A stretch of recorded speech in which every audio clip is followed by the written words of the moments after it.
My name is Christian Welch, for those of you who don't know. For those of you who do know, my name is Christian Welch, again.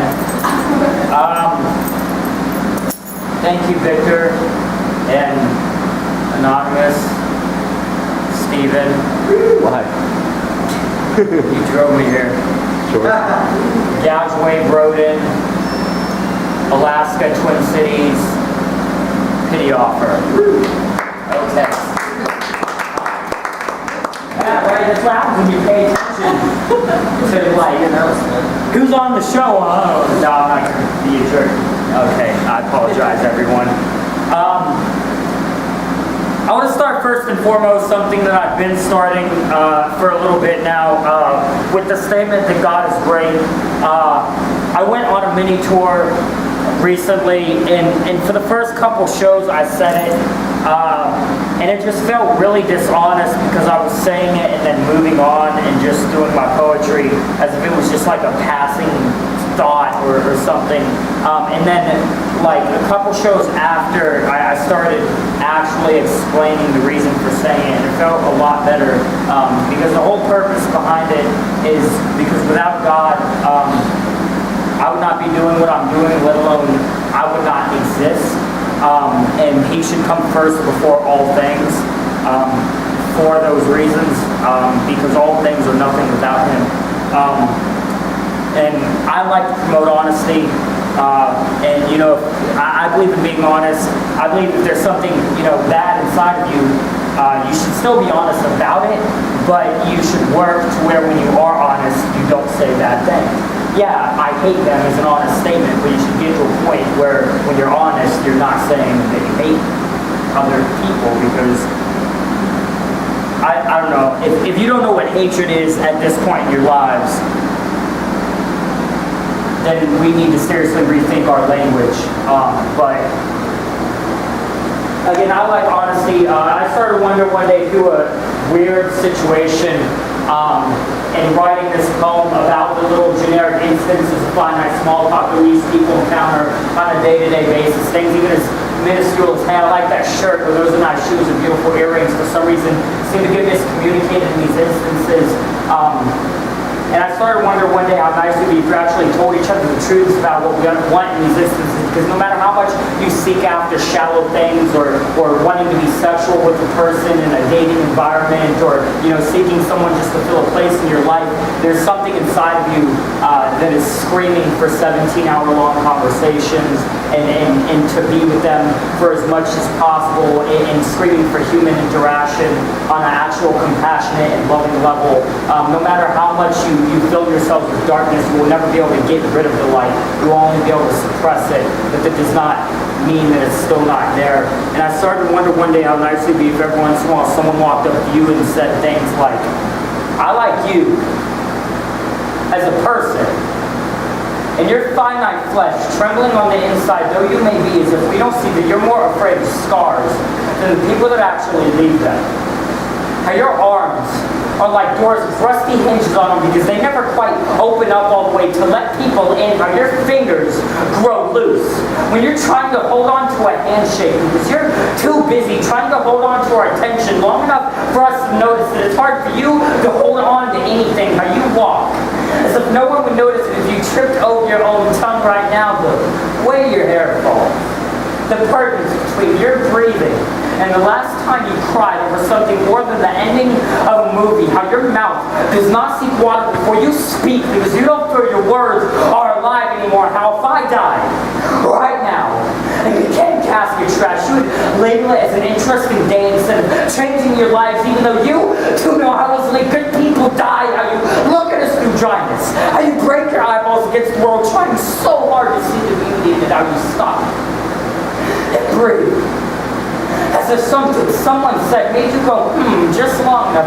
for you to refine your attention span right before drifting off into a thought about how my lungs can carry so much debris and dust when it caught with this trash with these some of those breathe back into the room. Times I too may have cried over something more than the ending of a movie. I like you because you don't know the miracles you are. You all are like turning air into gold, and all would cry over you too if that concept was not from the ending of a movie. You are made up of 93% of particles known as stardust, and you live under a sun that one day will heat and pressurize itself into a planet-sized diamond, and yet you do not try to touch it, and yet you act like you don't find home more in the mouth of the sky and in the mouth of other people. I like you because you lose self-control in the way you hurt yourself to make sure others couldn't. You remind me of the beauty in a pedantic world. You are a rose petal, like concrete, the wedding ring at the other end of a kiss for a kid you thought would treat you right now 3 years and 8 months ago. And most of all, my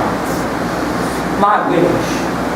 And to whom I am forever indebted for this presence. I like you because you do not know how to like yourself sometimes. I saw it in the way you stopped, as if you thought that this broken, open hermit actually had something, anything at all to offer you.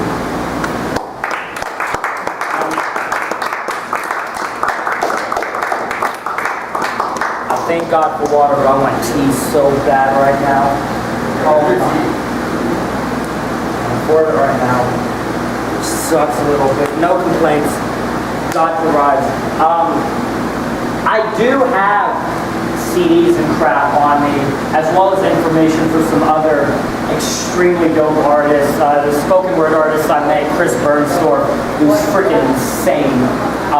I have information for them, and I have my CDs. They're free if you happen to want to give me things. I do accept tea, clothes, hopefully, understandably so. But yeah, if y'all want that, feel free to whatever. I have Facebook and Bandcamp and all that crap. If you happen to want to look at it, it exists. You don't have to like or share anything. It's not obligatory. Maybe buy things from the touring bands. I don't know. They might come up here and like tell everyone here that they hate them, in which case maybe not. But I'm assuming they're not going to do that because Victor knows them. But I'm assuming they won't do that. Yeah, okay. See, so odds are maybe help them because I don't know what their situation is, but if you've ever went without like food or a beverage for like longer than 10 hours, things seem to get pretty interesting perspective-wise in your life. So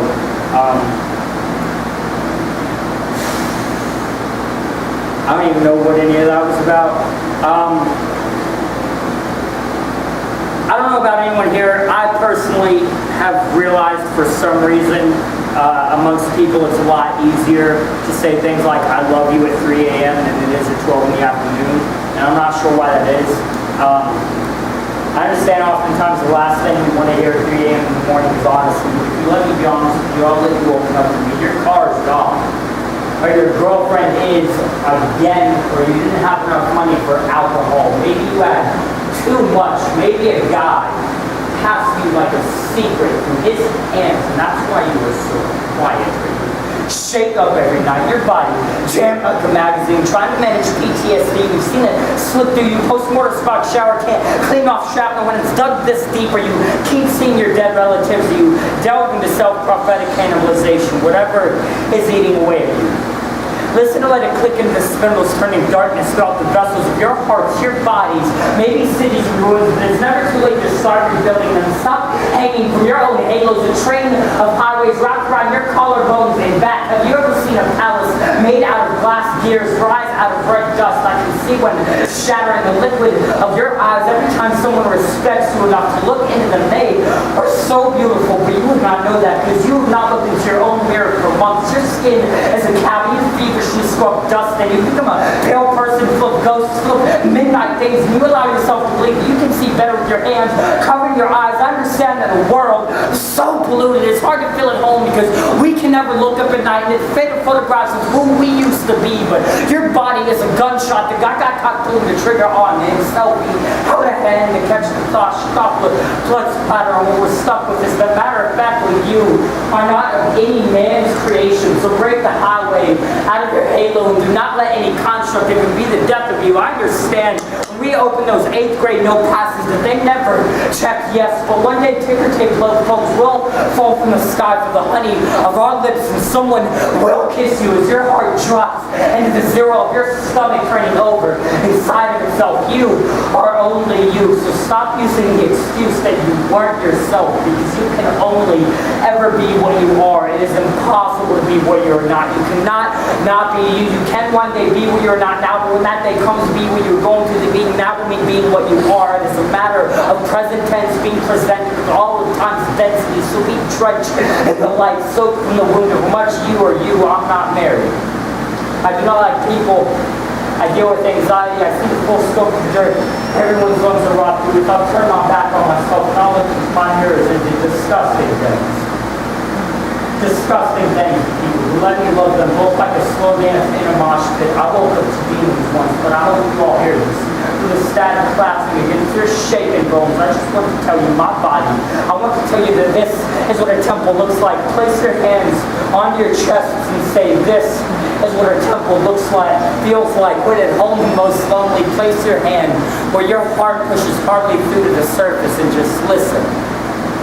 This is a song that I let people hold in their mouths. Hold your hands out in front of you. These are a way to make beautiful things out of what you touch. High comprehensibility of this world around you is a spark. Your mind, a lamp in you hang inside of your body. My ex-fiance smiles.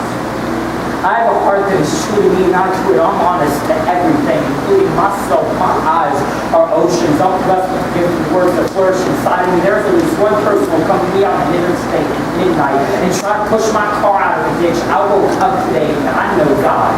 These are some of the most beautiful things I know.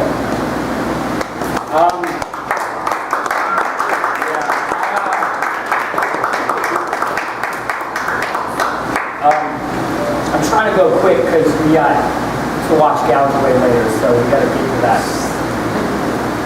I didn't say Victor, I said Galloway. Oh, I apologize. I haven't done one of those with someone. I'm sorry. I apologize. Victor's cool too. He's a part of it, so inherently. Anyways, this poem is about someone who has faith even into the darkness, and along with something I'm going to say later. One thing that I would really hope someone to walk away with from hearing me speak or doing poems or talking with me or prayerfully even just seeing me existing in my life, it would be the fact that no matter what bands or radios or televisions or magazines, no matter, you are not anyone. You woke up today and you're yourselves. You're not a job you don't have, a resume, a school, a diploma, a piece of paper, your friends, your parents, your boyfriend, girlfriend, wife, husband, fiance. You are not any of those people or any of the things they say about you. So do not allow yourself to act as if you are a construct of any man, because you are not. But no matter what, anything in this world will pump into you. Unfortunately, it's pumped into a lot of people. Faith is not an ignorant concept. Faith is one of the most intellectual concepts that you can have inside of your mind and your heart. If anyone wants to, speak with me on anything I say, tell me you think I'm wrong, you think I'm right, have a conversation with me. My phone number's, I don't know what anyone's been through here, but if y'all need someone to talk to at 3 a.m. in the morning, or to yell at, or to listen to, anything like that, you can contact me however you wish to. This is about someone who held faith even into the darkness, and is proof of how beautiful it is. There's a poem by a guy named Buddy Wakefield with a line that states, there were people holding out for light, there are people who did not know what they were holding out for, and I thank God every day that I do know what I'm holding out for and what I'm moving towards.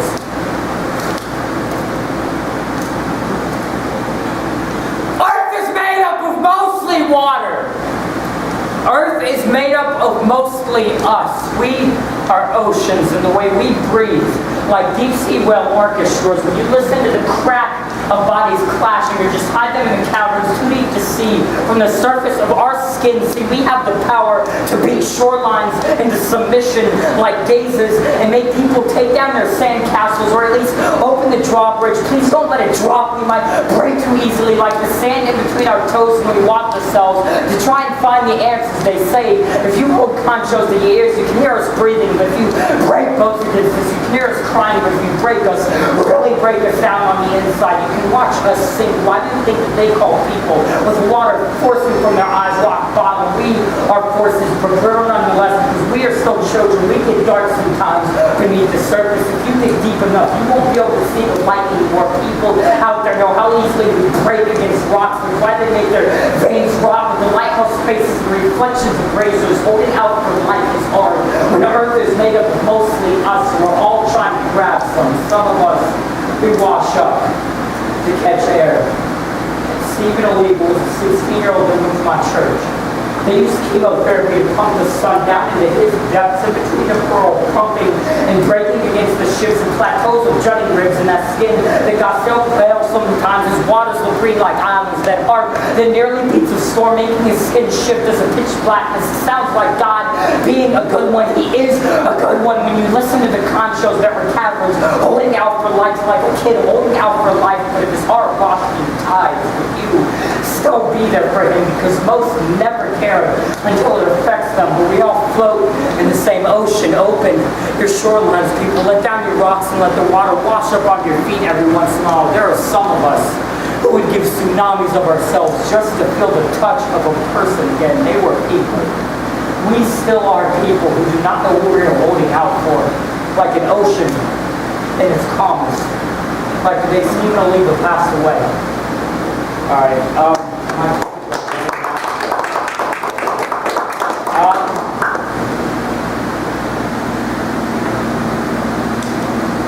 tea is so good. I love tea. I apologize, water. I was talking to tea with my friend. I was like, God, the tea, like, it's just so, and he's like, yeah, but God made you out of water. And I was like, no, I can't complain. Freaking. It's water. Good water, neutral water. I mean, we need water for everything, including tea, so that's... I want a house with no foundation.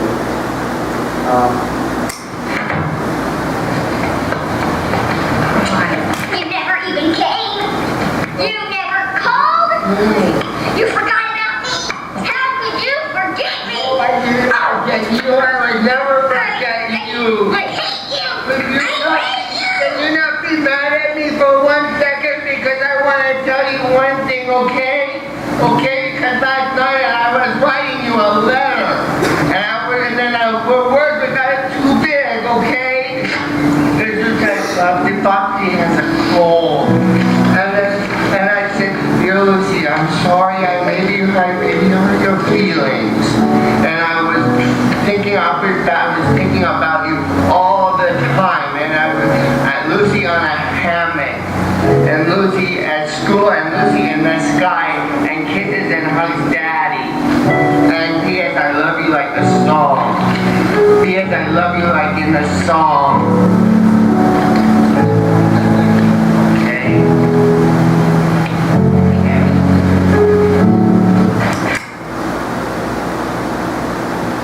Along with the fact that God and Jesus Christ are very real, one of the things that I would hope someone would leave with, again, from hearing me, seeing me, reading my stuff, having a conversation with me, would be the fact that love is stronger than every single one of you will ever have the ability to be. And we can be as angry and spiteful as we want, but anger and spite only ever counts bodies. Love and compassion count souls, and bodies decay and go into the earth, and they are through. Souls last much longer. There are things inside of us that are so much larger than us, and we need to stop acting as if our bodies are the end of everything. You can go around your whole life with the arrogance of saying, well, if I should go in there, then they'll open the door, but you do not know that there's not someone on the other side going, well, if they should come in here, then they'll knock. And nobody ends up doing anything out of the sake of conveniences and attempts to do what they seem to think being an intellectual is. And when you're in a ditch, staring a kid in the face as he's trying to push your car out of it, even while you're telling him it's not going to work. And you realize that you could deny this person a simple thought of the word friend in your head when people ask you if you have any. You start to question where your attempts at being an intellectual have taken you. And when you're living in a house and speaking less to people in that house than you were before you even lived in the same under the same roof as them, you start to wonder why you do the things that you do. And unfortunately, all of us wait, not even until we lose people. That lasts for maybe a few weeks, a few months. We wait until we're about to lose ourselves to finally let the weight of our decisions hit us. And we all are going to wake up one day and realize that the decisions we made were completely wrong, and that all the people and all the things that we should have held on to aren't around us anymore. And that's a darkness that I can promise you nobody here wants to know. And I can pray for everyone that we all figure that out a lot sooner than later, when we stop ignoring the weighted truth of it all.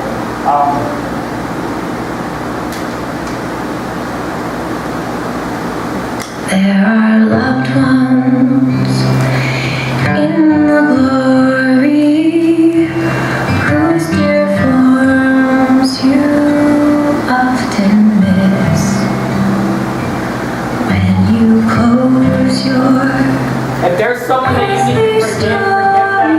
If there's someone that hasn't forgiven you, forgive them for not forgiving you. Spite and anger and hatred is a terrible thing. will the circle be unbroken. John chapter 13:34, Jesus told us that a new command he gave to us was to love each other as he loved us, that we also love one another. And if y'all ever need Is a better of compassionate and uncircumstantial love, I can promise you that he's the in the place to find it and to sky, figure it out. in the sky. When I was a kid, my grandmother faked a heart attack as a joke. Days of childhood, 6th grade was my earliest memory of wonderment about God. I knew inside that my morals could be in a better place, and I could and should be a better person. I don't know if by standards a school bus can be considered a church, but it was the first time I really felt a want to communicate with God. now they dwell with him. Me and my mother don't talk much. Not out of dislike, we just don't. And so there are ghosts.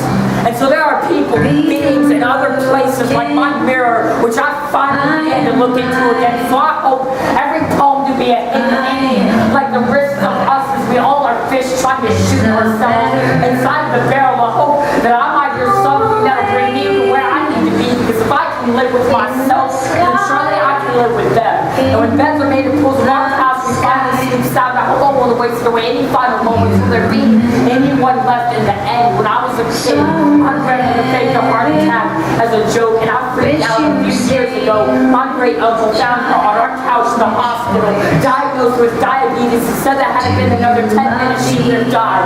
I've never been so calm in my life. My grandmother has always been an angry person, but now when she yells, I can tell how it must be out of fear when she speaks. I can feel how it must wrench like pipes, trying to fit sound too big for their bodies like a church organ. Built for heaven, but my son does not know its distance. I'm still not sure if a school bus can be considered a church, but my truck is a sanctuary. I'm late nights with the Jersey barriers on the side of the highway, I promise.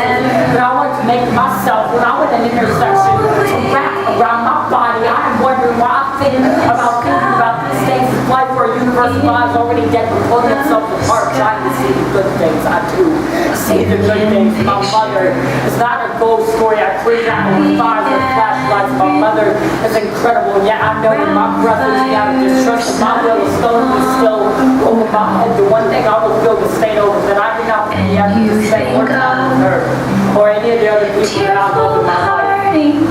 Taking people for granted When hurts they us left in such terrible ways. below. Will the circle be unbroken?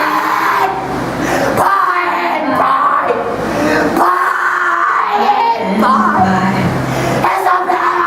Is a better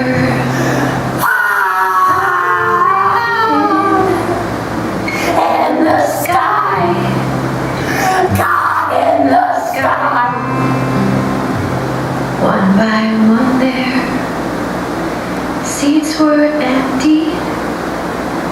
And one by one, they went away. Now the family is parted. Will it be complete one day? Will the circle be unbroken by and by? By and by is a better home awaiting in the sky, in the sky.